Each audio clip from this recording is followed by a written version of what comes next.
And we assume that the natural way to find that is to go where it is.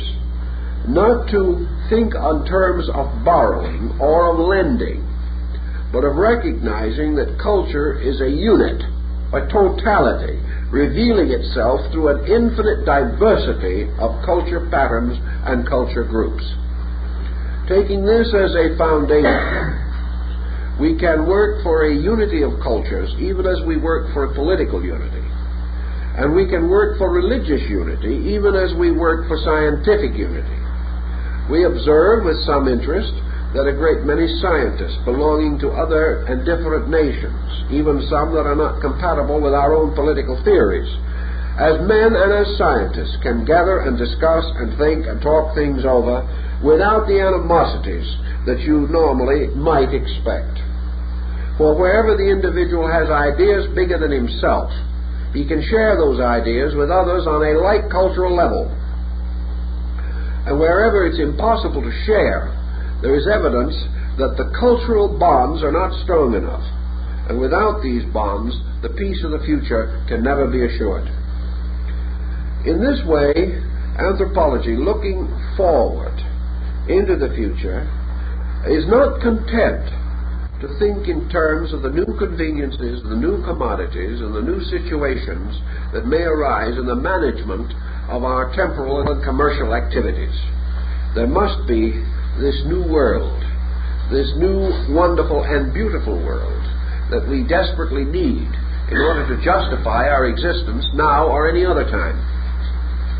Assuming that the motion of culture is genuine, that the anthropologist is correct, that he has dimly perceived this motion and is able to project it into the future, and therefore that 100 years from now will not merely be today pushed into tomorrow, but will be an ascending arc of attainment, an achievement beyond and above the continuation of things as they are.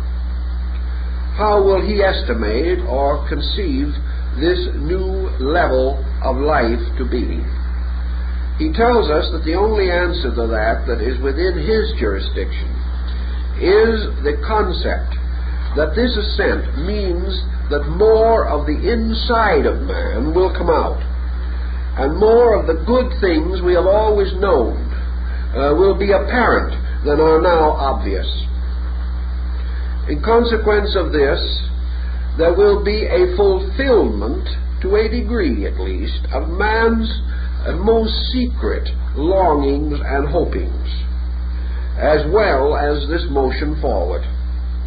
Therefore, that in 100 years from now, we will say, it is perfectly conceivable that man, becoming more anthropologically conscious of the concept of culture, may bring about marked changes in the three departments which we have already mentioned, namely the departments of nationality and of religion and of language.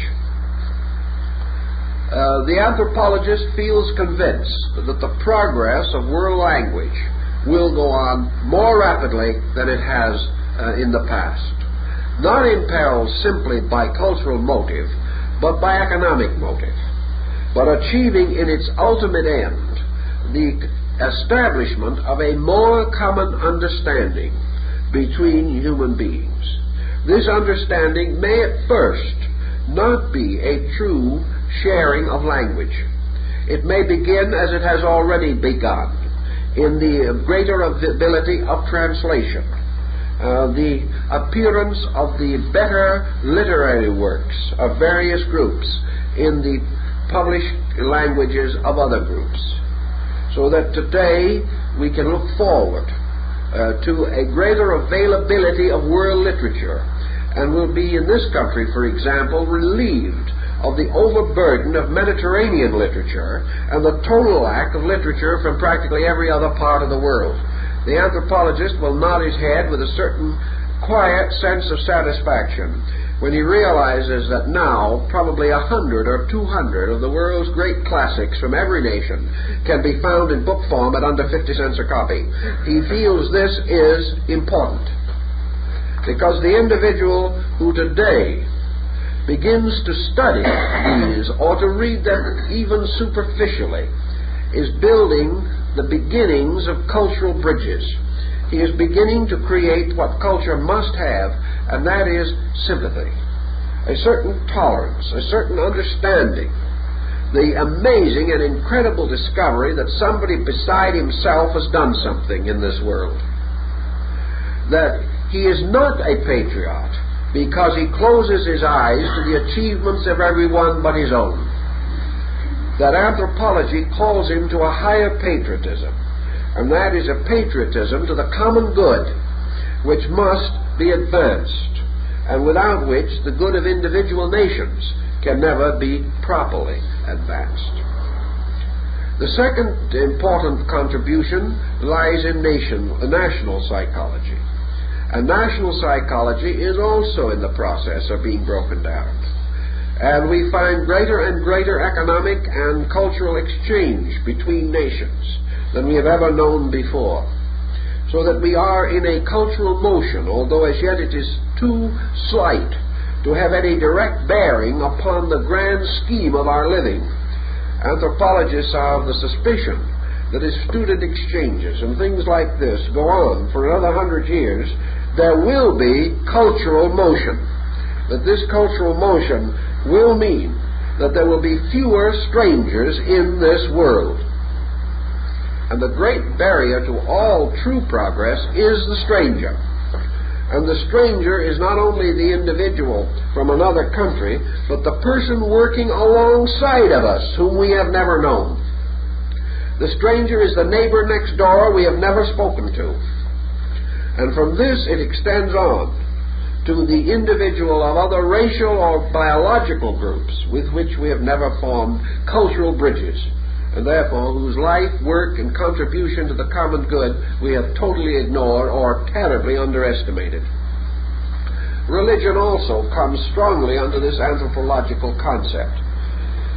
And religion is going to be what the British so often refer to as the sticky wicket in most cases. Because religion differs in many ways from most other parts of the cultural motion, and it exaggerates the difficulties which we find in the other groups, because religion moves around revelation, and revelation is nearly always involved in uniqueness, and uniqueness is nearly always the basis of segregation and separation. If this means, therefore, that in order to be true to your faith, you must deny all other faiths, you put a terrible barrier in the way of cultural integration. But at the same time, you are contributing markedly to the danger of war. So we have a situation of the deepest importance. Religious isolation is very apt to cause the collapse of civilization. So where does our allegiance lie? Some persons would say, go on to the bitter end. If the world falls to pieces, I've been true to my faith. This viewpoint is still quite popular, by the way. It has many more followers than we realize. But the anthropologist, who is looking objectively at the problem and hopes that he is standing in a position in which he is not biased, comes to the realization, or comes to the conclusion, that this is too great a price to pay for religious isolation, that its moral example is more destructive than the virtue that it attains, that when we separate human beings so tremendously, we should at least have extremely adequate grounds upon which to create such separation, and that in fact we have not this ground. We speak of the uniqueness of a revelation. We remove from this uniqueness proper names and nothing else, and we have nothing left that's unique. How many people realize this? We should realize it with the golden rule in 48 languages and in every religion of the world. Where then is this uniqueness? This uniqueness, anthropology tells us, or affirms, to be the result of miscomprehension, misunderstanding, and restriction or limitation of cultural insight. And he does not feel that the uniqueness is valuable enough, important enough, or real enough to permit it to threaten the entire progress of mankind. He therefore takes what he considers to be a proper ground. Now, anthropology would never attempt to force its own ideas upon man as a religion. It has no concept of doing so. Nor would it advise or advocate all men with the same religion. It does not wish to take away from man the uniqueness of what he believes to be the dispensation under which he exists. The only thing it requires of him is that he shall take a cultured attitude towards those of other beliefs, that he shall recognize the possibility of common enrichment, that in all matters that he will have a proper attitude of respect, a proper attitude of sympathy, a cheerful willingness to cooperate with those of other faiths and other beliefs, and the capacity to perceive that a good man is a culture man, and that this good man has never been produced solely by one faith, that a good man is more important than an affiliated man, that the fact that the individual becomes better is the final evidence of the contribution of religion to life. Therefore, the good man, whatever he may be and whatever he may believe, is entitled to the common respect of all other good men. Anthropology is very hopeful that within 100 years this concept will be, if not universal, far more so than it is now. We may not be able to overcome all prejudice, but anthropology points out that we are being forced into this position, often against our will, by a motion in society which cannot be stopped, and that this motion means that either we must move with it or expose ourselves to another cycle of holy wars. And most people at the present moment are tired of even thinking of holy wars, letting alone to indulge in one. It is very doubtful if today the world could really work itself into a proper mood for a major crusade. Already the violence of these attitudes has been rather seriously undermined. It is doubtful if it would get much further than a verbal outbreak. But it could. And anthropology warns that if it should, it could wreck a cultural motion for a long time to come. Anthropology hopes in its own thinking that the motion of heterogeneous faiths, the gradual recognition that we do business with people, and that this person who as socially was a stranger becomes an important element in the success of our activities. We become to be more dependent upon the farmer in Indonesia, the rich caliph or the rich sheikh of the Near East with his oil wells, the importance of the Formosa as a front line of defense against somebody else, the need of cultural contact with Japan as possibly the western boundary of our way of life. These things are forcing us to realize that we cannot ridicule a man and then expect him to stand with us in an emergency. So we have to at least take on an appearance of civility. This appearance, coupled with greater and greater contact. I know a man who is engaged in a large business in this country. He has been an executive of that business for 40 years. He is only a few years from retirement. For the first 35 years of that position as an executive, he sat with his feet under one desk. In the last 5 years, he has made 42 trips around the world for his business only. This means something. It means a motion. This man has no longer the same concepts of the world that he had while his feet were under the desk. He cannot. He does not.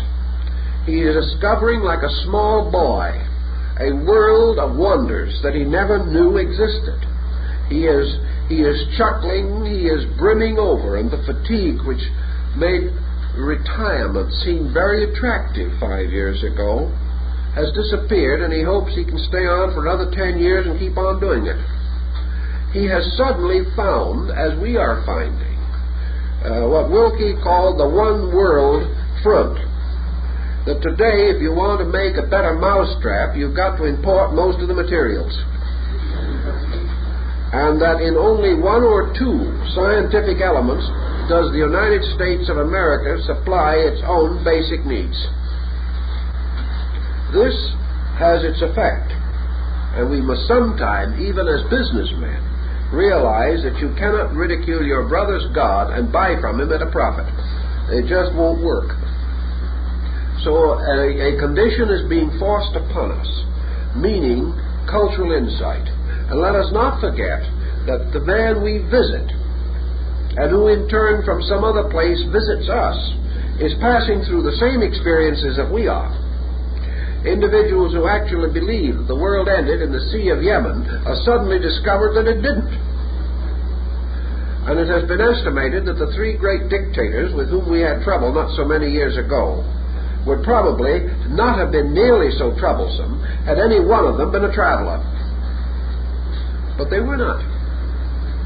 They had the delightful consistency of believing they lived in a small world and that there was very little other world. Thus, they were right ready to be despots, and they were. Culture thus sees the inevitable improvement of itself and the advancement of its purposes through being forced into a new relationship with peoples. The United Nations presents another phase of this. The Geneva situation is still another. The League of Nations, the Hague Conferences, all of these different motions carry certain cultural overtones. But against them, the uninitiated person raises such barriers of prejudice and restriction that they go far less rapidly than we would normally wish that they could. The motion cannot be stopped, however. And within the next century, we must either move with this situation or else set up blocks and barriers which will almost certainly lead us to the worst international catastrophe we have ever known.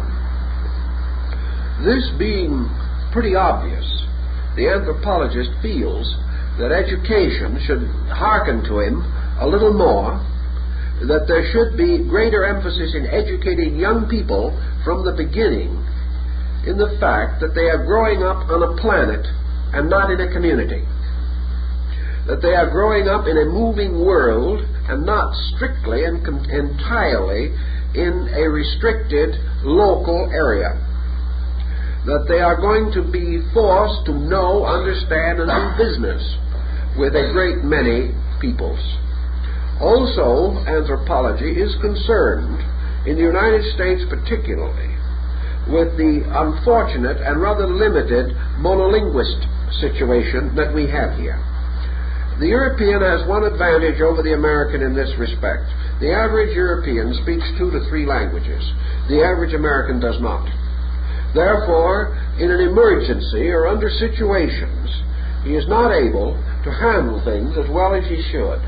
It is only within the last 25 years that it has ever occurred to us to teach languages even to our diplomats. And there are a great many individuals holding office in various countries and representing the United States who do not speak one word of the language of the country in which they're located. This is bad. This helps to preserve prejudices and at best leaves the representation of the nation in the uncertain hands of an interpreter who can destroy the entire meaning or pervert it in any way may please him. And the most concerned individual will never know it. This type of thing means bridging constantly, and is the reason why the anthropologist is so concerned with language bridges. As an anthropologist also, he is not without his interest in ethnology or without interest in biological and psychological aspects of his problem. He recognizes that culture, essential culture, is the basis of what we might term integration. He realizes that the lack of culture within the individual is the principal cause of his tension. That the international lack of culture is the principal cause of international tension. International tension reacts on every individual. Individual tension, if it accumulates in enough persons, gradually assumes the form of national tension. If, therefore, unreasonable tension exists anywhere, it ultimately destroys the smooth running of whatever mechanism is involved with that tension. Consequently, anthropology looking forward into the future assumes definitely that cultural progress will have important physiological effect upon the individual. Now, if we go from the anthropological level for a moment to some of the more philosophical and abstract concepts of the future, we realize that mystical prophecies about these things all run approximately in the same thought as anthropology, but upon slightly different levels. All mystical concepts of the future imply a better world. They imply some form of general reorganization. And to most mystics, from the such seers as Swedenborg on, the future is better because the individual is a more spiritual being. That the internal growth of man brings with it the impulses and instincts to better conduct, better relationship, nobler incentives, and to a measure detachment from the great bugaboo of materialism. These things are present in all mystical prophecies concerning the future of cultures. Most of these mystical concepts, then, are not essentially different from the end which culture suggests, but they go one step further, but only as culture itself would go, namely by assuming that the better world, turning about, makes a better person. That therefore man, living in a more suitable climate of conduct, collective and individual, becomes a more suitable person. Today, for example, the possibility of man possessing in 100 years, 500 years, or 1,000 years, greater extrasensory perception range has been given a lot of thought. The fact that the ESP researchers have indicated that some individuals do possess a certain extrasensory gamut would be anthropologically interpreted as meaning that potentially all peoples have this gamut. That it is also more noticeable in so-called lower culture groups. Lower in the sense of being less sophisticated, but not necessarily lower in the sense of actual value. Can we say that the individual who can perform acts of vision or clairvoyance or clairaudience that we cannot perform, must we assume that he's lower than we are, even though he belongs to some so-called primitive culture? He is not lower. Anthropology is not interested in height and lowness. It is simply specialization. It is simply situation making possible something which our situation seemingly has denied. On the other hand, we face this man with certain knowledge which he does not possess. And through the common sharing of this knowledge, we discover that culture is a giving and taking, that it is the individual accepting what he needs and trying seriously and honorably to convey to another that which he needs, in order that we may have a free circulation of cultural attainment. Assuming that we could make a distinct 10% gain in our culture in the next 100 years, and that this 10% gain represents the cultural ascent associated with scientific progress, we could then say that in terms of the present time, we would live in a far better world than we have ever known. We would live in a world in which, for instance, we would be able to visualize solution somewhat better than we do now. For 100 years of culture with anthropological education would give us a new insight into the true meaning of growth, as growth applies to the human being, as growth applies to the individual coming of age in nature.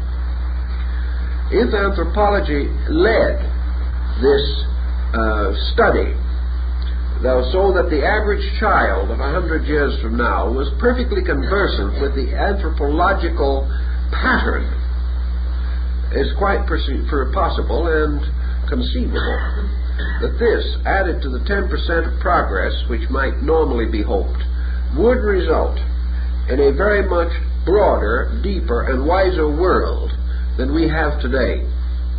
In this world there would be fewer enemies and more friends. In this world there would be more understanding and less misunderstanding. There would also be the gradual clarification of incentives. And as one anthropologist pointed out, the one, perhaps the unique thing that anthropology can offer to man is a systematic pattern of incentives. Incentives that are desirable, incentives that are significant. In other words, the reason for existence must be ennobled before we can hope to plan or build with any concept that is adequate. We cannot live only to extricate ourselves from immediate emergency. We cannot live today only in order that we can save ourselves from the misfortunes of yesterday. Nor can we live today only in the process of trying to block the misfortunes of tomorrow. We have to live in the concept of a gradual purpose, gradually attained by systematic effort. The moment you have this concept, you will find people putting their shoulders to the wheel. The moment people have a vision, they will move. And this has been proven often by the most negative circumstances of history. For even tyranny has given men concept of something to be done. And many tyrants have brought their whole world with them to their common destruction with vast enthusiasm, simply because they had a strong program and everybody wanted to get into it. The same way, a good program, strongly and firmly stated, will gain the allegiance that is now wasted, and will rescue the individual from the neurosis of his own spare time, a spare time which is not necessary for his own survival, and which he sees no need of applying to the survival of anything else. The idea that culture could become a hobby, could become the great avocation of mankind, is most intriguing, most stimulating. Assuming that present cultural motion continues approximately as it goes along today, and that meeting certain very difficult situations, we meet them with some measure of sufficiency. Not a total measure, but a surviving measure of efficiency. The world 100 years from now should be politically quite different from what it appears to us today. The pattern of policy, the pattern of the means by which political ends are attained, is so faulty that culture could not permit it to go unchallenged. We must therefore reasonably expect that there would be greater emphasis upon honesty and integrity in the management of things than we recognize now. And it is quite probable that the political basis of governments and other important basic principles would be largely modified by cultural understanding. One of the things that culture would do would be to dignify public office, and dignify it by pointing out clearly to the conscious experience of man the responsibilities of office, so that man would regard seriously as his proper contribution to society opportunities which he now exploits largely for personal profit. And this type of motion would be cultural and would be an assent. The effort to elect an honest man under the present conditions will always be of doubtful merit, for the simple reason that he is unable to move if elected. Whereas culture would give him an environment in which honor and honesty would be supported. And anthropologists are of the opinion that through circumstances or necessity, we will raise the level of our leadership considerably in the next century. We must do so in order to survive. Culture bringing into our lives also greater harmoniousness by reducing the hazards of life, by reducing the negative and adverse experiences and observations with which we distort our present psychology, might very well add considerably to our health and assist us in the advancement of our hope of overcoming many of the forms of sickness and dilemma which burden us likewise. Culture, in terms of anthropology, if it became prevalent, could probably add from 5 to 10 years to the life expectancy of the average person. In a culture system, the average American today could live and achieve a good length of life with full efficiency and be as able and as happy and as healthy at 100 as he now is at 50. The difference lies in wear and tear, and the wear and tear lies in the survival of barbarism beyond its proper time. It is therefore quite conceivable that our generations could be extended, and culture would be the only justification for the extension of them. There is no reason why anyone should live longer if he does not learn to live better. The mere continuance of his present state is neither attractive nor important.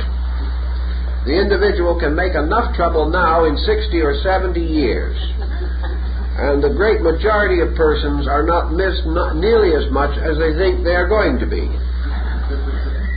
We make a certain formality of expressing our profound regrets, and then in the privacy of our own lives give thanks.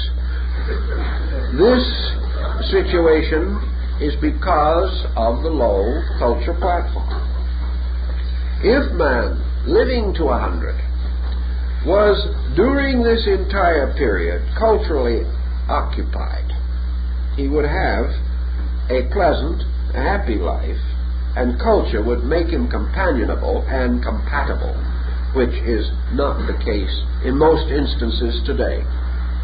For culture must inevitably take away from him those crudities, those forms of savagery, which we sometimes refer to as egotism and selfishness. Thus, culture gives us greater promise of maturity of life, and this in turn immediately increases the rapidity of the cultural motion. an individual who is cultured beyond his present state can make a more rapid contribution to man's further culture than he can in his present state. Thus, culture increases culture, and that which in the past might have required 1,000 years might well be effected today in 100, due to the differences in the available instruments of progress. Culture also becomes a very valuable solution to the upset and inconsistent industrial life of our people. No one can doubt that sometime, somewhere, the productive ingenuity of the race must be stalemated, in the sense that we are already overproducing in order to maintain the type of economic level that we feel to be necessary. Inflation probably cannot be stopped for a long time, but inflation cannot be indefinitely maintained. There is no possibility of the individual living continuously above the level of the reasonable, going on this way indefinitely in a world of increasing populations, in a world of the constant and inevitable reduction of basic assets. He cannot go on forever building his world around the concept that dominates it today. He is bound ultimately to find himself at the end of his resources of expansion. And even if he finds other worlds to conquer, he only puts off the inevitable evil day. He cannot, in nature, go on this way without bringing his ambitions and his programs and projects within the boundaries of a protective, disciplining culture. If, however, in the course of the next century, he becomes somewhat more cultural, so that value becomes of greater importance to him, it will inevitably affect his industries, his economics, and everything that he now knows. If he becomes cultural, however, he need not regard these changes as dangerous to his happiness. We may say that even now many persons realize that cultural program is dangerous only to our unhappiness, and that if we once begin to move as cultural beings, we will find that our joy increases in what we are and what we do, and we no longer depend for our total recreation upon what we have. There is a change in basic psychology here, which is the indication of culture.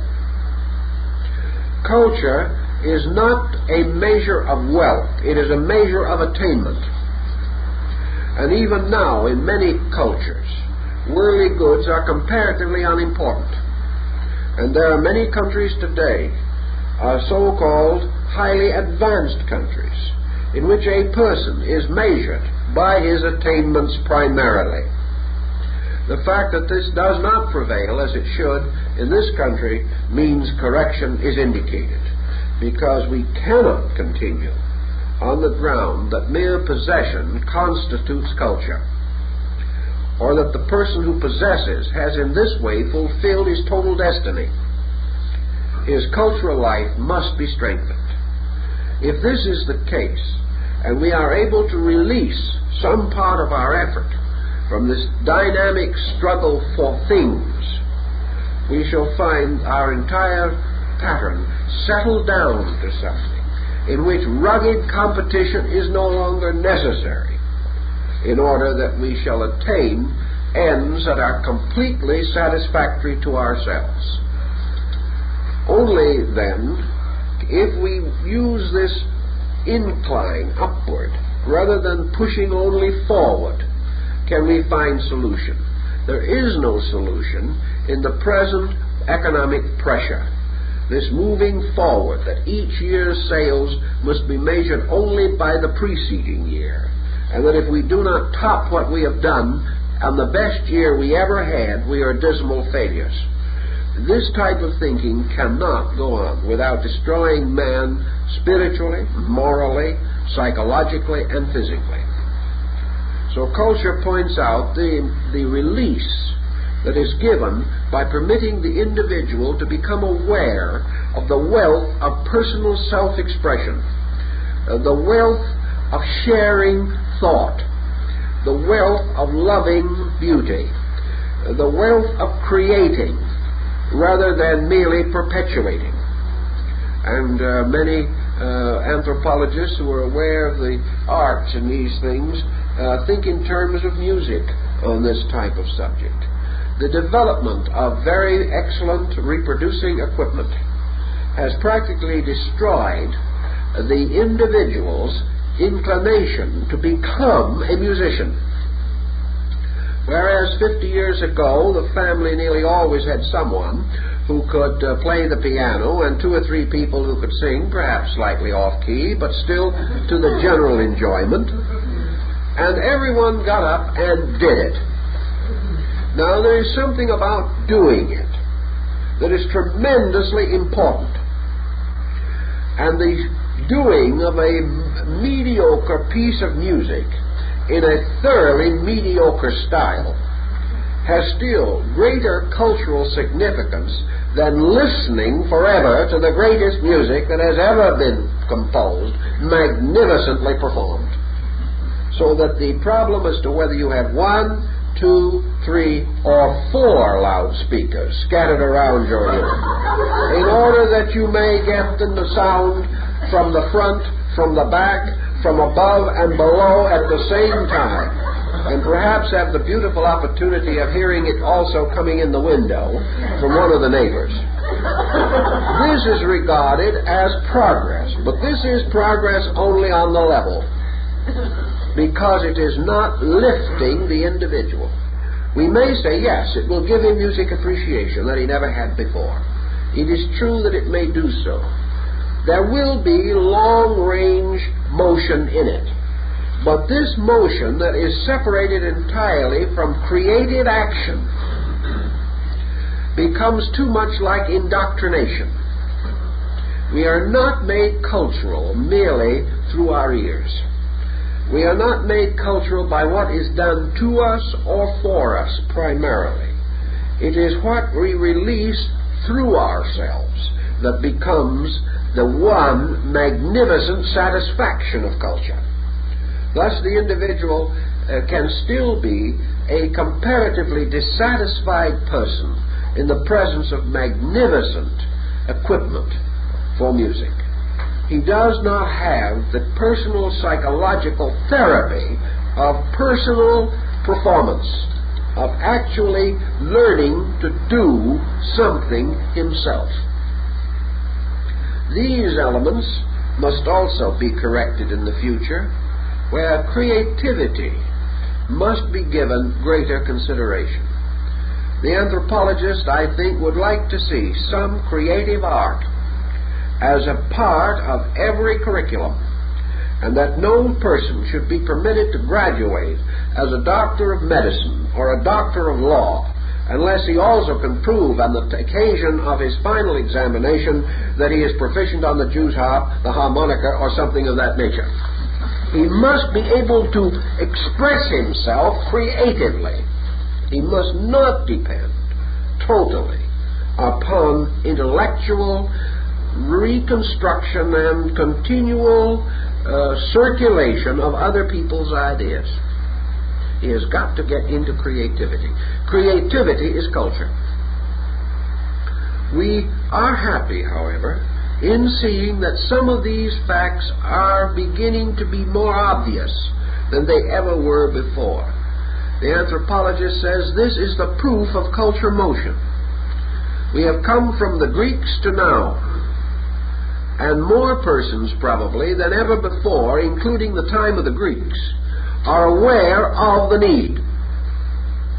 In the time of the golden age of Pericles, 50 or 100 great human beings were aware of the need in a great way. Today, 25 centuries later, 2.5 billion human beings are to some measure, in some way, aware of need. Not as greatly as the Greek,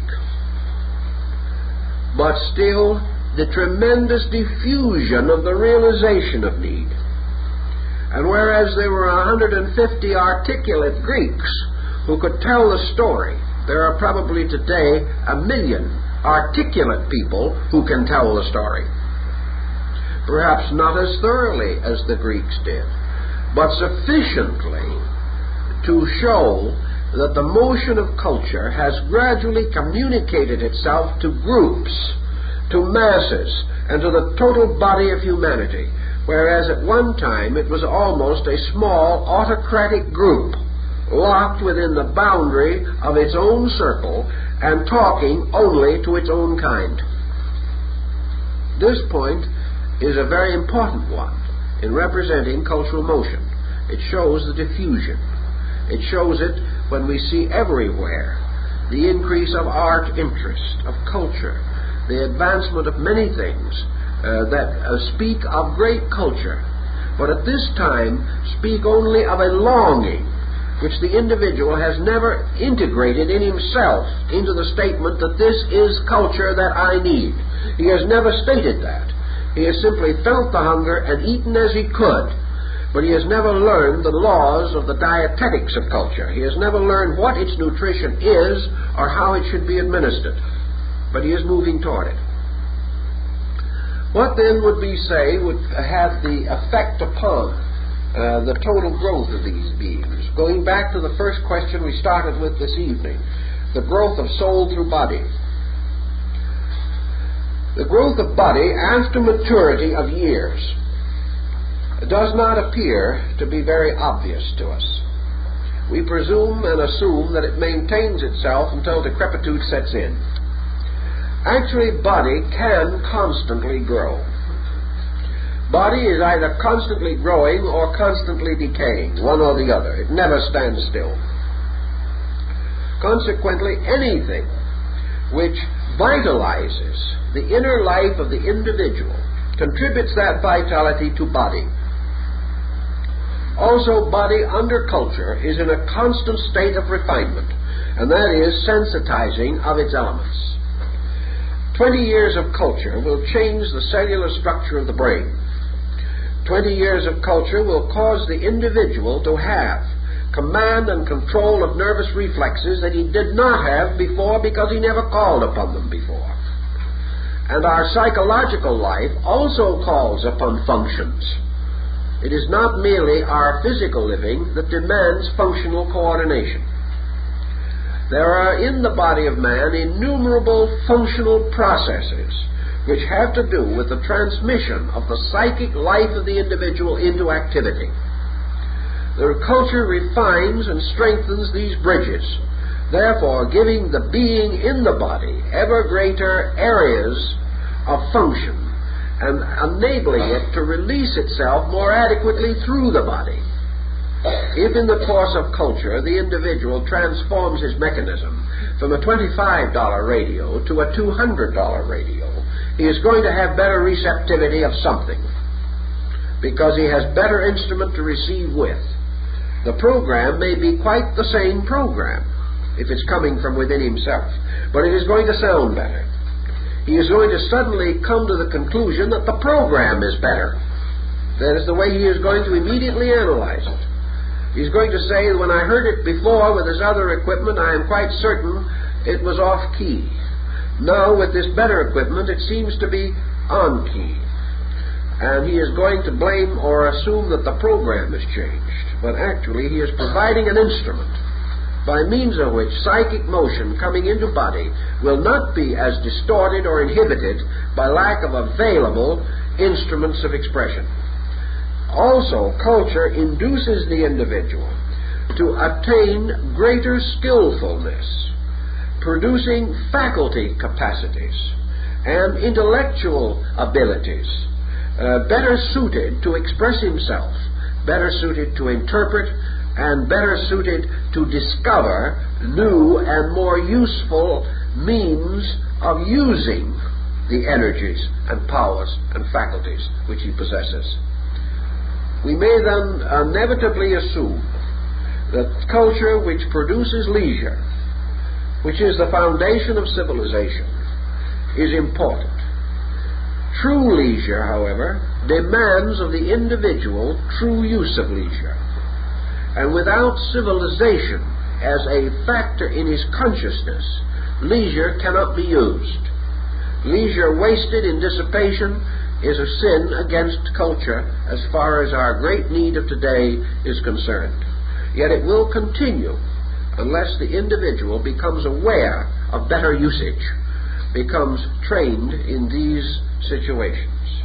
It is not inconceivable in the possibility of culture that within a very comparatively short time, perhaps a few centuries, that most of the flagrant evils of our time could be minimized to the degree that they would be comparatively negligible.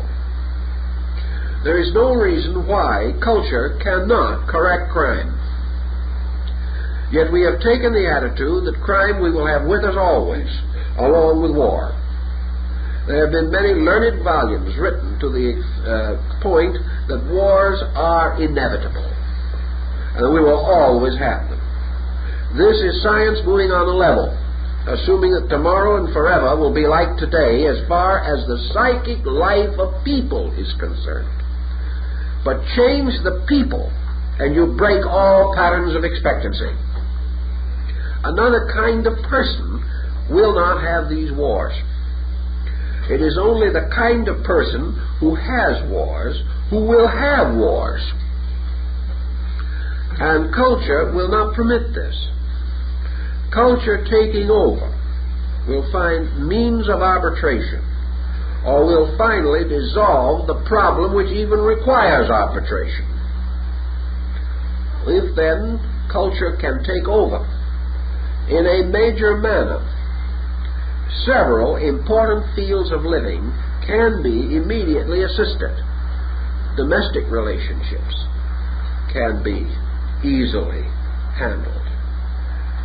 Many things now impossible will not any longer be impossible. They may still be difficult.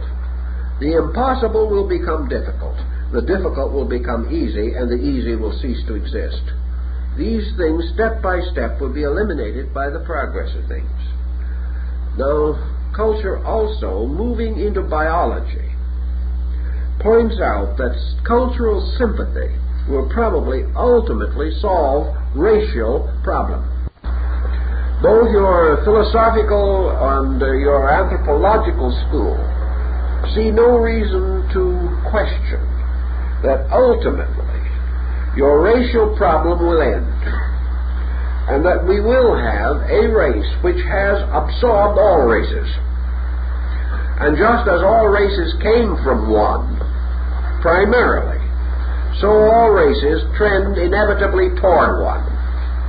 The forcing of such union is non-cultural, but the gradual permitting of that which becomes obviously necessary, good, proper, and acceptable to occur is cultural. Therefore, the cultured human being, over a period of ages, will probably find his own proper and reasonable solutions to religious problems, racial problems, national problems, and personal problems. There is no problem that will withstand a kindly understanding, and that is where culture must come. Anthropology is therefore dedicated on a field of utility to a battle for a cultured way of life for the whole world, on the grounds that by attaining this, mankind will overcome the great adversaries which have prevented peace and have prevented fraternity among men. That having overcome these adversaries, energy will then be released from wrong use, and the individual who has been fighting for his errors down through the ages will now have energy for progress. And more energy has been used to block progress by sincere people than has ever been endeavored into that progress itself.